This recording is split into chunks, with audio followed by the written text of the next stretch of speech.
Morning class, how are you?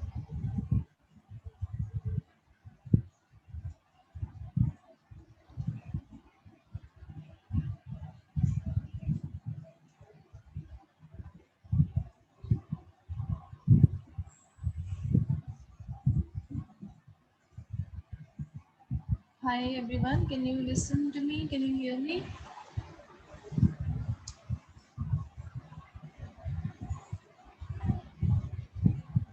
Yes, ma'am. Yes, ma'am. Okay,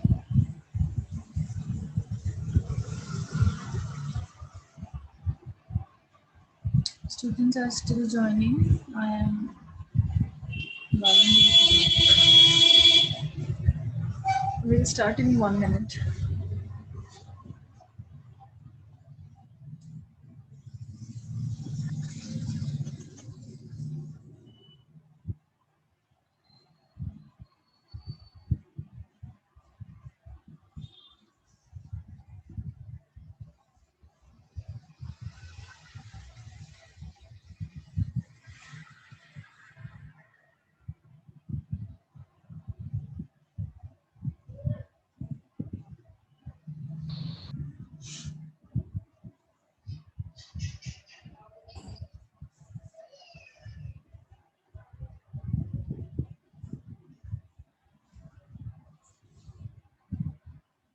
okay तो कल के lecture में किसी को कोई इश्यूज तो नहीं है. Whatever we covered in the yesterday's lecture is all clear to everybody, right? I am assuming कि हर किसी को वो क्लियर हो गया था. हम उसके आगे से अभी आज कवर करेंगे.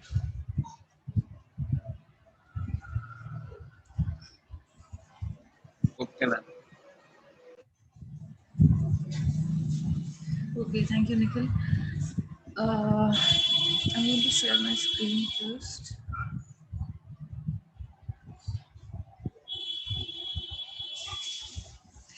अभी हमने इकोनॉमिक्स के लेक्चर में कल जो हमने कवर किया था, it was until micro and macro economics हमने कवर कर लिया था, which was at individual level and macro is at country level और at the government level, basically like India as an economy. So there we study more broader phenomenon like GDPs and all macroeconomics में. उसके बाद हम अब relationships पर आ गए थे कि इकोनॉमिक्स का रिलेशनशिप क्या है. आपको आप प्लीज़ अपना सिलेबस रेफर करते रहा करिए. आपको आइडिया होता रहेगा सभी को कि कितना कौन से मतलब हमने स्टार्टिंग से कौन कौन से टॉपिक्स कवर कर लिए हैं, क्या क्या बचा हुआ है. कुछ भी डाउट्स अगर किसी को उस तरीके से रहेगा तो आप करिए, क्योंकि वाईएमसी का जो पैटर्न है वो इस तरीके से है कि आप कोई भी टॉपिक छोड़ नहीं सकते हैं. कहीं से भी कुछ भी आ सकता है, किसी भी एक मॉड्यूल से या एक यूनिट से भी पूरा पेपर भी आ सकता है. तो इट्स नॉट दैट कि आप कोई यूनिट छोड़ सकते हैं या कोई टॉपिक छोड़ सकते हैं. So please have all the data from me. जो भी आपका नोट्स है या कोई भी डेटा है वो सब कुछ आप मुझसे लेते रहिए और अपने पास नोट्स प्लीज़ बनाते रहिए. टाइम बहुत ज़्यादा नहीं है हमारे पास, 2 महीने के अंदर हमें सारा सिलेबस कवर करना है. ठीक है, तो introduction of micro economics. Ma'am बच्चे वेटिंग में. Wait a moment, auto admit किया हुआ. मैम इसकी पीडीएफ सेंड कर देना.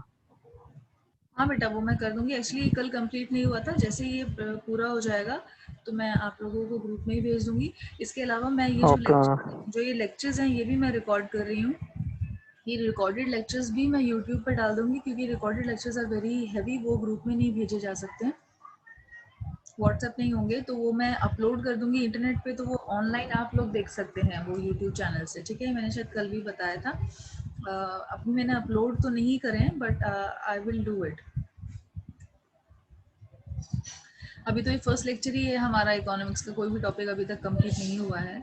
अभी तो कोई नहीं है वेटिंग में बेटा. आई थिंक मैंने ऑटो एडमिट किया हुआ है. झूठ कह रहा हूँ मैं.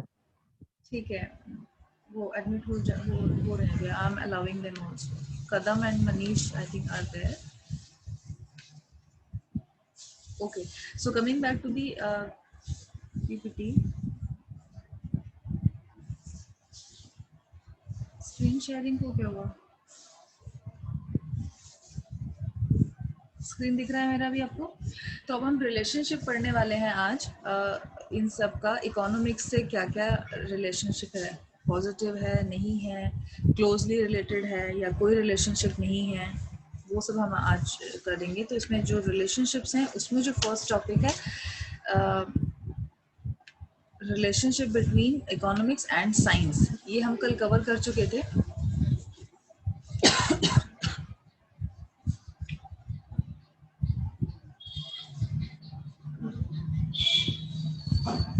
कि relationship between economics and science में ये रिलेशनशिप है कि एग्जैक्ट लॉज जैसे साइंस में प्रूवन लॉज होते हैं और वो हर किसी पर एप्लीकेबल होते हैं, वो वैसे साइंस के लॉज इकोनॉमिक्स में नहीं होते हैं, लेकिन लॉज होते हैं इसके इकोनॉमिक्स के भी। तो laws of economics, so basically we call economics as the social science and not the general science the way the science is. This is the relationship between these two concepts. ये हम कल कवर कर चुके थे। Now next would be the relationship between economics and engineering. Engineering में engineering क्या होता है और इकोनॉमिक्स क्या होता है और फिर इन दोनों का रिलेशनशिप क्या होता है। So economics and engineering are closely related. ये दोनों कॉन्सेप्ट्स आर ऑल्सो अगेन बहुत क्लोजली रिलेटेड हैं। Okay. Economics has been defined as the social science of earning a living. Earning a living का मीनिंग क्या हुआ कि जो हमारी लाइफ है, हम life we are living a life, right. अब उस लाइफ का क्या स्टैंडर्ड ऑफ, हम बोलते हैं कि किसी का स्टैंडर्ड ऑफ लिविंग बहुत हाई होता है या बहुत लो होता है, तो वी कॉल दैट उसका स्टैंडर्ड ऑफ लिविंग बहुत अच्छा है।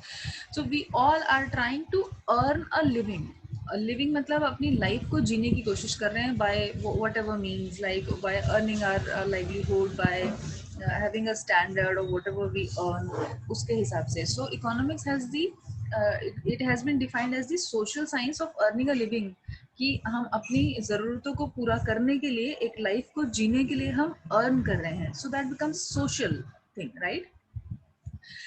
With the same appropriateness, engineering may be defined to be the physical science or the general science, again applied to helping group of men to make a better living. Engineering भी जो एक concept है या एक study है, engineering से क्या हो रहा है कि हम ये भी जो हम पढ़ रहे हैं, ये स्टडी है engineering, this is also helping the people, मतलब ये भी ह्यूमन बींग्स की लाइफ को ईज करने के लिए ही ये भी स्टडी है, जैसे इकोनॉमिक्स है। बट इकोनॉमिक्स तो हम बिल्कुल बेसिक चीज़ें करते हैं उसमें, अपनी लिविंग में या लाइवलीहुड में, व्हाटएवर। बट इंजीनियरिंग जो है वो भी एक ऐसी स्टडी ही है जिसकी, क्योंकि अगर इंजीनियरिंग नहीं होता तो there might have been so many things in life जो इतना इजीली हमको नहीं मिलती। जैसे कि कितने सारे कॉन्सेप्ट्स में हमको कितनी मशीनरीज हैं या कितनी इजी हो गई है हमारी life, just because of engineering we are applying it in our personal lives also. And so why engineers should study economics? क्योंकि इंजीनियर, अब आप लोग engineers and you are studying the economics, right? So why you should be doing it? because it has value. It is adding value to the engineering. Economics is adding value to the engineering. That is why engineers should study economics. अब engineering economics क्या है? Engineering because you are not studying this economics in depth the way economists study it. Will you agree to this? Because आप एक overview पढ़ रहे हैं, हर topic के बारे में आपको थोड़ा सा ओवरव्यू लेना है, या you should be knowing that what exactly this concept is. But वो कॉन्सेप्ट्स को आप शायद रियल लाइफ में being the engineers would not apply, वो काम शायद इकोनॉमिस्ट्स का होगा। तो engineering economics is little different than that of the very pure economics which economics जो भी है economist study. So engineering economics क्या होता है? It presents humanist benefits. ये आपको बहुत सारे बेनिफिट्स देगा because it allows those in industry to make strategic decisions for their company. जब भी कभी आप whenever you will be in a corporate world, whenever you will be in the companies to perform your jobs, to earn your livelihood, तो it will help you to take certain decisions, strategic decisions, strategies कहाँ पर क्या बनानी है, किस strategies आप क्या काम कर पाएंगे, कौन सा काम किस decision को लेने से easy होगा या आप process को easy कर सकेंगे, lengthy process को easy कर सकेंगे, अपनी peers को easily help कर सकेंगे। और macro economics and financial competencies are the key for the business operations. जो भी हम कॉन्सेप्ट्स मैक्रो इकोनॉमिक्स में भी पढ़ते हैं या इवन माइक्रो इकोनॉमिक्स में भी पढ़ते हैं, वो सब कुछ बिजनेस में अप्लाई होते हैं, बिजनेस ऑपरेशंस में अप्लाई होते हैं। So engineering economics further provides a mechanism for decision making. By studying this economic subject, you would be able to make decisions basically. तो अगर if this is the question that why engineers should study economics, it is because it is helping the engineers. Economics is helping the engineers to take decisions while being in the operations or while being in the work, while being at the corporate or the company at their job. इसका एक बहुत important मतलब this because this is related to your like expertise engineering और आपका ये proper subject है, तो I think relationship of economics and engineering का एक बड़ा topic भी बन सकता है, right? तो मैं आपको इस particular topic का relationship between economics and engineering का एक अलग से PDF भी दे दूंगी, which has like 2-3 pages का content. आप उसको और closely स्टडी कर लीजिएगा. उसमें से थोड़ा सा मैंने इसमें फिर भी डाला है ये. In the next slide also I am covering relationship of engineering to economics. What is the value to an engineering student, a future engineer of economics effectively taught?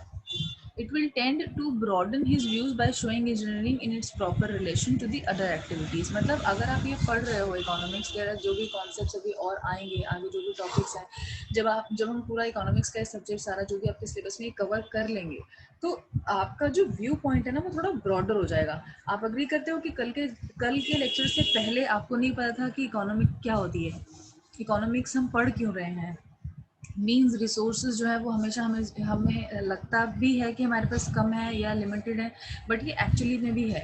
तो आपको कुछ आइडिया हुआ, लेकिन आप सोचो जो आप पूरा सिलेबस कवर कर लोगे and you would have the idea of all the topics of economics, तो फिर आपका व्यू पॉइंट थोड़ा ब्रॉडर हो जाएगा. You would be able to ये लिखा है सेकेंड लाइन में, it will tend to broader your views. His views means engineer के views by showing engineering its proper relationship to other activities. क्योंकि अगर हम कोई चीज़ भी पढ़ रहे हैं, कोई भी सब्जेक्ट है चाहे वो इंजीनियरिंग भी है, अगर आप उसको भी रियल लाइफ में अप्लाई नहीं कर सकते, so there is no use to it. There is no use to it. There are so many people जो इंजीनियरिंग कर लेते हैं और उसके बाद उनका करियर कहीं और ही चला जाता है, कुछ और ही वो करते हैं अपनी लाइफ में. तो लेकिन ऐसा नहीं है कि वो बिल्कुल टोटल वेस्टेज हो गया, उन्होंने करियर अपना कुछ और चूज किया, but what ever they have studied उसकी वजह से जो स्मार्टनेस पर्सन में आई है या उस पर्सन में आई है because of that study of engineering, वो कहीं ना कहीं लाइफ टाइम पर्सन अपना यूज करता है या उसकी थिंकिंग ब्रॉडर होती है बिकॉज ऑफ दैट स्टडी. अगर नहीं करता वो शायद इंजीनियरिंग, तो शायद वैसा व्यू पॉइंट नहीं होता पर्सन का. So that is why the relationship of engineering to economics is that basically engineers का viewpoint broader करती है ये, and it helps to develop the very valuable habit of thinking. Thinking बहुत आपका broad कर देगी in terms of group rather than individuals. फिर आप इकोनॉमी लेवल पर सोचने लग जाएंगे, फिर आप बात भी कर सकेंगे कि अच्छा हाँ ठीक है इंडिया में ये हो रहा है, ये प्रॉब्लम्स है इंडिया के, मतलब हमारी पूरी इकोनॉमी की जो प्रॉब्लम्स है आप उन चीज़ों के बारे में बात कर पाएंगे because you will have the knowledge then what exactly it is, unemployment क्या होता है, या और इतनी सारी इश्यूज हैं, या ये जो यंगस्टर्स हैं जो इश्यूज फेस कर रहे हैं अभी एज ऑन डेट, वो सब चीज़ों के बारे में you would be able to speak up with और discuss with the people, and may be you will have a view point so you can also suggest those things while being in your job. Economics and engineering are closely related. Again ये दोनों भी closely related हैं, जैसे हमने पहले slide में भी पढ़ा है. Economics has to be defined as the social science of earning a livelihood with the same appropriate. Yes, this is the same thing what I have given to you in the last slide. Now next would be relationship between economics and technology. Technology से हम क्या समझते हैं? Technology is one of the very important factor और the key factor for economic development. Technology अगर नहीं होगी, किसी भी चीज़ को करने के लिए कुछ काम ईज अगर हम कुछ करते हैं टेक्नोलॉजी से आता है, तो that basically is the key factor for the growth or the development of any economy or any country or even a company or at individual level also. अगर हम टेक्नोलॉजी यूज़ कर रहे हैं, फॉर एग्जाम्पल पहले हम letters post करते थे, आज हम मोबाइल से मैसेजेस करते हैं. This is because of technology. हमारा डेवलपमेंट हुआ है एक तरीके से इस चीज़ में, हमारी लाइफ इजी हुई है, हमारी लाइफ फास्टर हुई है. इन एनी वे आप समझ सकते हैं technology, if you take it in the form of say aeroplanes और whatever. Earlier we used to take so many days to reach to a distant place. कहीं दूर जगह पे हमें जाना होता था तो हमें बहुत टाइम लगता था. आज we are able to reach anywhere in just the couple of hours और something because of so that is also technology. So technology को हम बहुत इंपॉर्टेंट फैक्टर मानते हैं किसी भी इकोनॉमी की डेवलपमेंट में. Many authors in the field of technology management mentioned that this impacts the economic growth as a motivator for the technology-oriented study. यानी कि अगर टेक्नोलॉजी नहीं होती तो शायद हम उतना ज़ील, उतना मोटिवेशन के साथ अपनी लाइफ को भी नहीं जी रहे होते, because these technologies have made our life also a motivation to live in. तो अगर टेक्नोलॉजी हर जगह होगी, same is the thing with your work also. अगर वर्क कल्चर में भी आपकी टेक्नोलॉजी एप्लीकेबल है, you would be able to do it or perform your job in a very better way, in a better way at least, कि आप perform कर पाएंगे, आपकी परफॉर्मेंस आपको दिमाग रहेगी। या अगर आप समझिए कि if you have joined any organisation जहाँ पर आपको मिनिमम बेसिक रिक्वायरमेंट्स जो हैं बिकॉज ऑफ टेक्नोलॉजी ही नहीं मिल रही, for example you are not getting an air conditioned environment, उस तरीके से आप शायद परफॉर्म नहीं कर पाएंगे। प्रॉपर लाइटिंग का प्रॉब्लम रहेगा अगर आपके वर्क पे, शायद आप ऐसे परफॉर्म नहीं कर पाएंगे जैसा कि अगर you will be able to get all the technologies set at your workplace, so you will be able to perform. The purpose of this is to explore the relationship between technology and the economy. So this is what it is. From the collective economy of society down to the present industrial one, technology has been an essential means of economic activities. Economic activities कौन कौन सी होगी? जैसे कि हम production कर रहे हैं, कुछ भी डिस्ट्रीब्यूशन कर रहे हैं, मैनेजमेंट कर रहे हैं। प्रोडक्शन का मतलब देखो, हम कभी भी बिजनेस की बात कर रहे हैं या हमने इकोनॉमिक्स की जैसे बात की थी, तो हमारी इकोनॉमिक्स की जो फर्स्ट डेफिनेशन थी उसका मेन डेफिनेशन ने यही डिफाइन करा था कि हम प्रोडक्शन की बात करेंगे कि क्या, और डिमांड जो है और सप्लाई की बात करेंगे, प्रोडक्शन हो रहा है, और हम ट्रांसफर ऑफ वेल्थ की बात करेंगे कि एक आदमी है जो प्रोड्यूस कर रहा है, प्रोडक्ट बना रहा है, दूसरा आदमी है जो कंज्यूम करेगा, तो वो खरीदेगा। बेचना, खरीदना और ट्रांसफर ऑफ वेल्थ हो रहा है, एक दूसरे का पैसा इधर से उधर जा रहा है। यही हमारा मेन काम हो रहा था थ्रू इकोनॉमिक्स।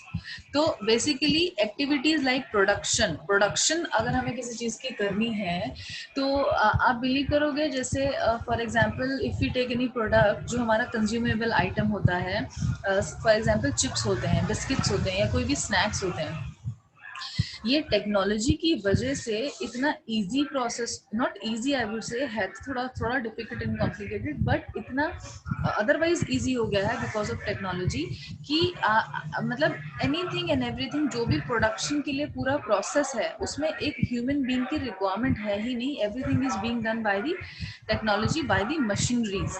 मतलब अगर मैं चिप्स की बात करूं तो उसका प्रोसेस अगर आप देखें, कभी अगर आप केस स्टडी करने, कभी आपको कोई चांस मिले लाइफ में, if you go and visit कि कैसे वो चिप्स का प्रोडक्शन होता है किसी भी लेज, if we go for as an example, तो उसमें इफ वी रॉ मटेरियल उसके लिए क्या हो गया, potato is the raw material, right? Chips potato के बन रहे हैं, तो राइट फ्रॉम द बिगिनिंग के potatoes would be washed, then हम उसको क्लीन करेंगे, क्लीन करने के बाद फिर उनको कट करेंगे पीसेस में, एंड देन वो फिर व्हाटएवर फ्राई होंगे या बेक हो रहे हैं, व्हाटएवर इज देयर प्रोसेस, वो एंटायर प्रोसेस, उसके बाद चिप्स बन जाने के बाद, फाइनल प्रोडक्ट बन जाने के बाद भी packaging, even the packaging and everything, it is all done by machineries without even a touch by the human being। यानी कि आदमी का हाथ भी नहीं लगता है और पूरा पैकेट बनके तैयार हो जाता है शुरू से, कि आलू की फॉर्म में अगर कोई चीज़ है तो आलू से लेकर चिप्स का पैकेट बनने तक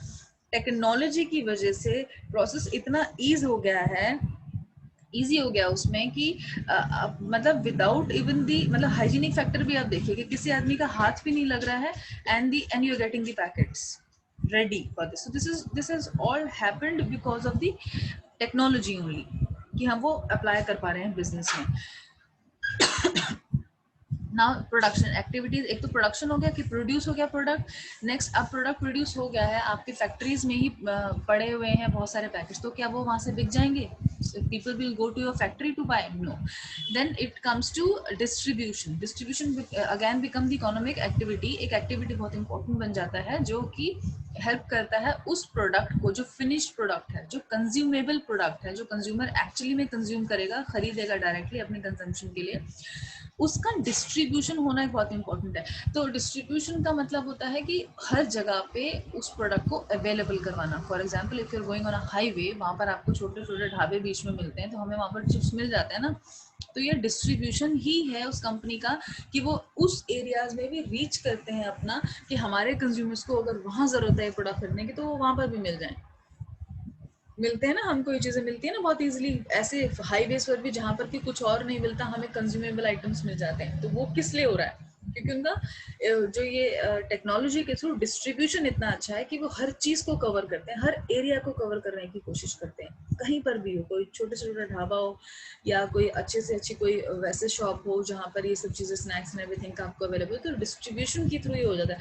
अगर ये इतना टेक्नोलॉजी नहीं होता तो शायद इतनी जगह पर ये एरियाज पर रीच ही नहीं कर पाता, उनके पास उतने व्हीकल्स ही नहीं होते हैं कि वो ये प्रॉपर एंड इक्वल डिस्ट्रीब्यूशन कर सकें डिपेंडिंग अपॉन द डिमांड। अगर टेक्नोलॉजी नहीं होती तो शायद जिसको चिप्स चाहिए होते हैं ऐसे ऐसे एरियाज में जहाँ पर इजीली सब पहुंचा नहीं जा सकता, वो शायद आप कॉल भी नहीं कर पाता है कंपनी को, वो ऑर्डर देता होगा फोन पे कि ठीक है मुझे इतने इतने पैकेट्स और चाहिए, you should be able to deliver. फिर उसकी डिस्ट्रीब्यूशन टीम उस पर्टिकुलर कंपनी की वो रीच कराती होगी उसको, चाहे वो उसका पैसा पूरा लें, बट एटलीस्ट विद टेक्नोलॉजी हम ये काम कर पा रहे हैं। दिस इज द रिलेशनशिप कि हमारे जो भी इकोनॉमिक एक्टिविटीज हैं उसमें हम टेक्नोलॉजी को भी डाल रहे हैं, तो हमारा इजी हो रहा है प्रोसेस करने का और टाइम भी बच रहा है और स्मार्टली हम लोग वो काम कर पा रहे हैं। और वो जो कॉम्प्लेक्स प्रोसीजर्स हैं या डिफिकल्ट प्रोसीजर्स हैं वो हम बहुत easily in a simple manner कर पा रहे हैं because of the technology. So technology plays a very important role in all the economic activities. Technology is the means by which an economic action becomes possible. For example, अभी आजकल corona का अगर हम case लेते हैं example के तौर पर ही मैं आपको बता रही हूँ, so every day in the morning news में आ जाता है कि इतने केसेस थे in last 24 hours, 70,000 cases were there in last 24 hours, 69,000 cases were there, इतनी deaths थी, whatever. So how this economic data is being possible? आपको लगता है अगर ये टेक्नोलॉजी नहीं होती तो हम इतना easily every 24 hours with that accuracy all these data we were able to get? No, possible ही नहीं था।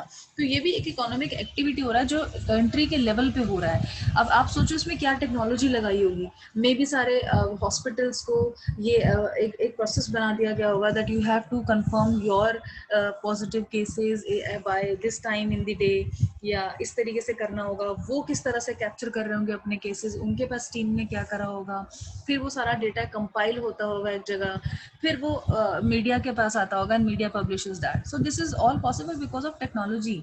अगर फोन्स ही नहीं होते जो बेसिक आजकल टेक्नोलॉजी नहीं रह गया, फोन तो it is the basic requirement हो गया है, but actually it is part of technology only. ये सब चीजें नहीं होती तो शायद पब्लिश ही नहीं हो पाता, और टेक्नोलॉजी ही नहीं होती, प्लेटफॉर्म ही नहीं होता तो मीडिया भी उतना इजीली हम तक नहीं पहुंच पाता। सो this is what it is. ये सारा आप एग्जांपल्स डाल सकते हो कि कैसे टेक्नोलॉजी हेल्प कर रही है इकोनॉमी की डेवलपमेंट में। ये हो ही रहा है डेवलपमेंट, अदरवाइज नहीं हो पाता। इतना अवेयरनेस लोगों में कैसे आता, हमने इतना प्रिकॉशंस लेना शुरू कर दिया, we understood what exactly is corona, हमें क्या क्या करना है, नहीं करना है, कैसे करना है, पीएम आकर एड्रेस कर रहे हैं। It is all because of this television and all this technologies. तो ये इकोनॉमी को ग्रो करने में बेटर कर रहा है। अगर अदरवाइज अगर कोई ऐसे मीन्स होते ही नहीं टेक्नोलॉजी की वजह से जिसके थ्रू एक पर्सन पूरे नेशन को एक साथ एड्रेस कर पाता, तो हो ही नहीं पाता ये काम, राइट? उससे पहले जब इंडस्ट्रियल रेवोल्यूशन थे, या बहुत पहले की अगर हम बात करें, आज से 200 साल पहले की बात करें, 300 साल 500 साल पहले की बात करें, अगर हम उस एरा में चले जाएं जहाँ पर कि देवर ब्रिटिशर्स, या उससे भी पहले के एरा में चले जाएं when the Kings were ruling the country, तो क्या इतनी टेक्नोलॉजी थी? क्या ये सब हो पाता था? नहीं हो पाता था बिल्कुल भी। There were no phones, there was no internet, nothing. किसी को लॉन्ग डिस्टेंस आई मीन जगह पर जाना होता था तो it used to take days and days. चाहे राजा को भी जाना है कहीं पर तो भी वो जो भी अवेलेबल मीन्स होते थे, I think they used to I mean ride on camel और व्हाटएवर, तो उसको भी उतना ही टाइम लग रहा था। आज के टाइम में आप देख सकते हो because of technology the highest authority वो कैसे मूव करते हैं। They have got Z+ security है, then they have got their own jets, and just in the matter of few hours they can reach anywhere in the world. This is all because of technology. ठीक है, देखिए चले कैसे गए थे आप बेटा। तो वन आफ्टर अनदर टेक्नोलॉजी ने हेल्प किया है कि हमारा सक्सेसफुल डेवलपमेंट हो चुका है through this technology in all in the entire economy. चाहे फिर वो आप एग्रीकल्चर की बात कर लो, या प्रोडक्शन की बात कर लो, एजुकेशन की बात कर लो अपनी इंडस्ट्री। अब एजुकेशन की अगर मैं बात करूं तो अगर ये टेक्नोलॉजी नहीं होती, ये जूम ऐप्स या ये जो भी गूगल मीट ऐप्स हैं, अगर ये ऐप्स कोई डेवलप ही नहीं करता this has been done by some engineers, right? This is a technology, this is part of technology. ये सब नहीं होता तो शायद हम आज क्लास ही नहीं ले रहे होते. ये complete wastage होता सभी के लिए, सब स्टूडेंट्स के लिए, कि because of corona we were not able to meet, and because of no technology we were not able to take education also. तो this is all part of. आप अपनी रियल लाइफ से देखो कि टेक्नोलॉजी सच में ही हमारी लाइफ में it has made a very important impact.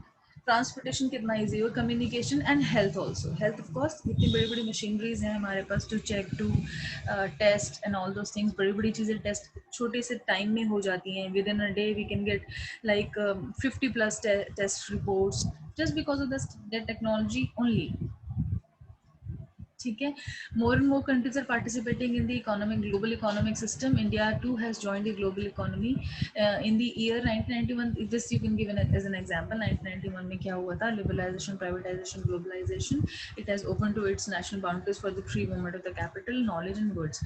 मतलब globalization का मतलब ये हो रहा है कि हम यहाँ पे entire world को we are considering that it is one globe, and global economy को हम समझे कि एक इकोनॉमी है. सपोज अगर इंडिया के पास कुछ कमी है किसी चीज़ की और उसको कोई चीज़ की ज़रूरत है तो it can ask may be US या किसी और कंट्री जो उस चीज़ का प्रॉपर प्रोड्यूसर है उससे वो चीज़ खरीद सकते हैं, बजाय कि हम उस चीज़ के बिना ही अपनी लाइफ को जिए. इससे बेटर है कि हम जहाँ पर वो अवेलेबल है हम उनसे खरीद सकते हैं अगर वो भी देने के लिए रेडी हैं. तो for example if India can not produce petrol then we have to buy from other petrol producing countries. हम वहाँ से लेते हैं और वो कंट्रीज भी हमें देने के लिए तैयार हैं क्योंकि उनके पास और कुछ नहीं होता तो उन्हें भी पैसा चाहिए. पेट्रोल उनके पास बहुत ज़्यादा है तो वो बेचने के लिए रेडी हो जाते हैं.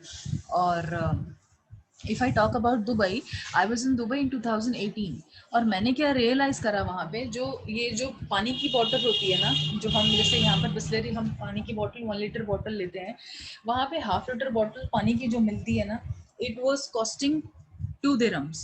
To me it was costing 2 dirhams. Water bottle of the same 1 litre bottle was costing me 2 dirhams, लेकिन जो पेट्रोल था वो 1 litre petrol was costing me only just 1 dirham. मतलब पानी वहाँ पर पीने का पानी इज महंगा. It is more expensive than that of the petrol price, क्योंकि उनके पास वो बहुत ज़्यादा है, पेट्रोल ही है बहुत ज़्यादा. सो वहाँ पर उस चीज़ का उतना ज़्यादा प्रॉफिट में गवर्नमेंट नहीं बेचती है और पेट्रोल वहाँ पर बहुत सस्ता है.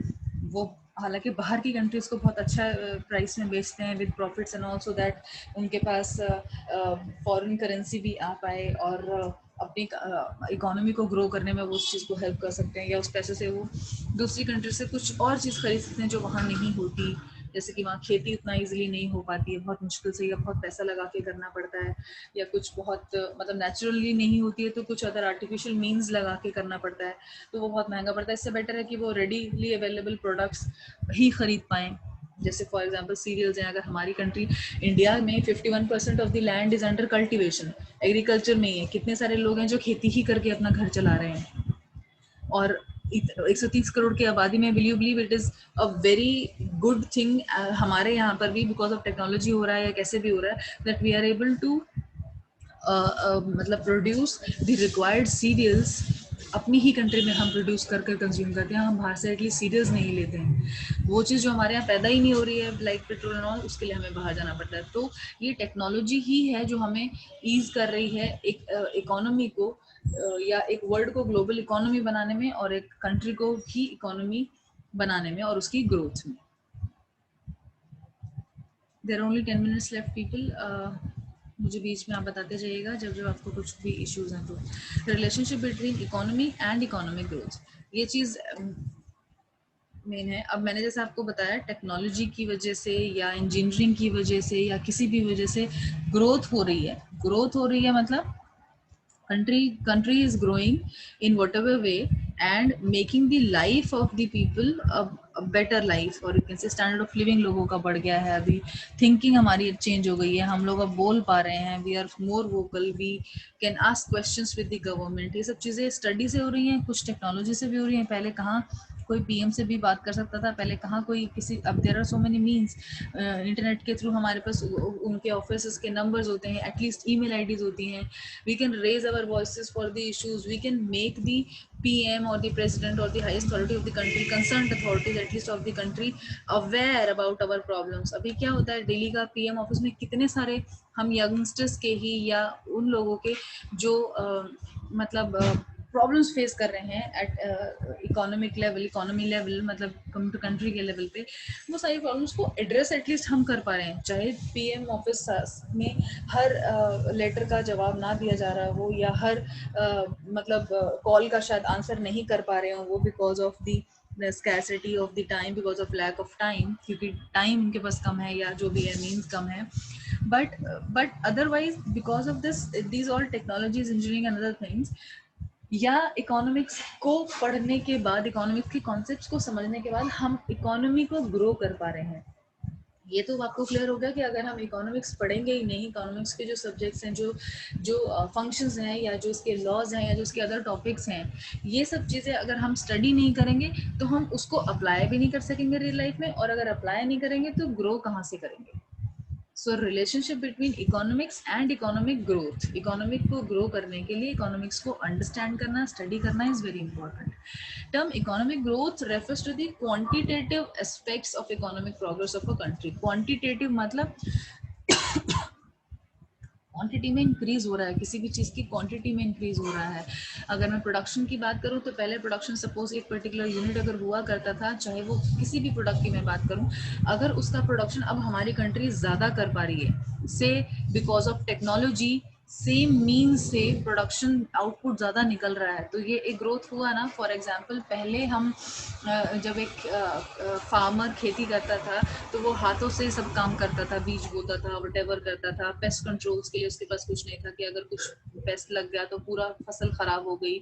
अभी पेस्ट कंट्रोल्स हैं, अभी उसके पास ट्रैक्टर्स, ये अलग अलग मीन्स हैं जो वो यूज़ करते हैं because of technology and all those things. तो इसी चीज़ से सेम लैंड पर सेम ही पर्सन ने, यानी कि इनपुट बराबर है, जो मीन्स हैं वो उतने ही हैं, उतना ही 100 सपोज 1 एकड़ की लैंड था उसके पास, अभी भी 1 एकड़ का ही लैंड है, और वही एक आदमी पहले खेती करता था, अभी भी एक ही आदमी खेती कर रहा है सेम लैंड पर, बट अब उसका जो आउटपुट निकल रहा है वो ज्यादा हो रहा है, क्वांटिटी में ज्यादा है। सो that is also part of growth की वो बिकॉज ऑफ टेक्नोलॉजी या because of any other means, जिसकी भी वजह से भी उसका ये ग्रोथ हुआ है in the production, that is basically the उनकी क्वांटिटी बढ़ जाना। सो इकोनॉमिक ग्रोथ का क्या मतलब है कि क्वांटिटेटिव एस्पेक्ट जो है वो प्रोग्रेस कर रहा है, तब इसका मतलब हम समझते हैं कि हमारी country yes it is growing. Paul Baran जो एक इकोनॉमिस्ट थे, उन्होंने इकोनॉमिक ग्रोथ की क्या डेफिनेशन दी है, economic growth may be defined as an increase over time in per capita output of material goods. Material goods मतलब रॉ मटेरियल होता है, जैसे मैंने आपको बताया चिप्स के लिए रॉ मटेरियल क्या होगा, आलू, potato will be the raw material for to make the chips as the product, जो फाइनल प्रोडक्ट होगा। फिनिश्ड गुड या फाइनल प्रोडक्ट जो होता है वो रेडी टू कंज्यूम होता है, और कंज्यूमर उसको खरीदने के पैसे देता है। आलू का उतना कॉस्ट नहीं होता जितना कि आलू को एक फिनिश प्रोडक्ट चिप्स में बनाकर जो जितनी उसकी हाई कॉस्ट कर दी जाती है और उसको बेचा जाता है। आप समझिए कि आलू का अगर 10 रुपीज़ पर केजी या 20 रुपीज़ पर केजी में मार्केट में मिल रहा है, तो एज द चिप्स उसका कॉस्ट 2000 रुपीज़ पर केजी हो जाता है। कितना परसेंटेज ऑफ राइज हो गया उस पर्टिकुलर प्रोडक्ट में। रॉ मटेरियल वो चीज़ होगी जिससे कि हम यूज़ करेंगे पूरा प्रोडक्शन प्रोसेस में, और फाइनल प्रोडक्ट निकलेगा। तो हर चीज़ के लिए, चाहे वो कोई भी प्रोडक्ट हो, रॉ मटेरियल जरूर होगा कुछ ना कुछ जो हम एज एन इनपुट यूज करेंगे, और फिनिश प्रोडक्ट जो होगा, जो बाहर निकलेगा प्रोड्यूस होने के बाद, that will be the finished और the ready to consume product, जिसके लिए एक्चुअली में हम लोग पैसा देते हैं, we pay the price. Okay, so in other words growth of gross national output, gross national output और per capita output is an indicator of an economic growth. एक कॉन्सेप्ट होता है पर कैपिटा इनकम। हम बोलते हैं per capita income increase नहीं हो रहा, पर कैपिटा इनकम नहीं बढ़ रहा है, पर कैपिटा इनकम अगर बढ़ जाए कंट्री का तो उसका मतलब हम लोग ग्रो कर रहे हैं। पर कैपिटा इनकम होती है कि अगर 130 करोड़ की आबादी है तो on an average her person की इनकम कितनी हुई, तो अगर वो 2000 रुपया है तो क्या 2000 रुपया एक पर्सन पर पर्सन की एवरेज इनकम मंथली होना एक अच्छा साइन है कंट्री के लिए? नहीं, 2000 रुपये में तो कोई भी अपना मंथ का वो चला ही नहीं पाएगा, गुजारा ही नहीं चला पाएगा। But there are so many people जो आज भी जिनके पास खाने के लिए ही पूरा पैसा नहीं, 2 मील्स अ डे ही नहीं है, वो दोपहर का खाना खा के सोचते हैं रात का खाना मिलेगा या नहीं मिलेगा, या हो सकता है शायद दिन में एक ही बार खाना खा रहे हो, या वो भी कई दिनों तक शायद ना मिल रहा हो। तो वो सारे लोगों की इनकम तो जीरो है। कुछ लोग जो बहुत ज़्यादा अर्न कर भी रहे हैं, अगर हम सबकी टोटल इनकम करके पर हेड पर डिवाइड करते हैं, दैट बिकम्स एवरेज, कि हर किसी की ऑलमोस्ट इतनी आ रही है, तो वो total average per capita income of a country अगर वो इतना कम हो जाता है, दैट मीन्स कि और वो सर्वाइवल के लिए अगर नहीं है पॉसिबल उस कंट्री के पर्टिकुलर करेंसी को अगर हम कैलकुलेट करें, तो अगर वो नहीं है उतना easy to survive, then that means that our economy needs to be grown. आज भी India is a developing country and not a developed country, क्योंकि हम अपने हर आदमी को, हर सिटीजन को 2 मील्स अ डे भी प्रोवाइड नहीं कर पा रहे हैं। People are dying of food, dying of hunger, या कई बार पानी से भी लोग मर रहे हैं। पानी भी हर जगह नहीं मिल पा रहा, पीने का पानी भी लोगों को क्लीन साफ, जो एक बेसिक राइट है आदमी का जिंदा रहने का, वो तक भी अभी हम अपने 130 करोड़ के लोगों को नहीं कर पा रहे हैं। सो फॉरगेट अबाउट कि हम बाहर से लोगों को बुलाकर उनको एम्प्लॉयमेंट दें।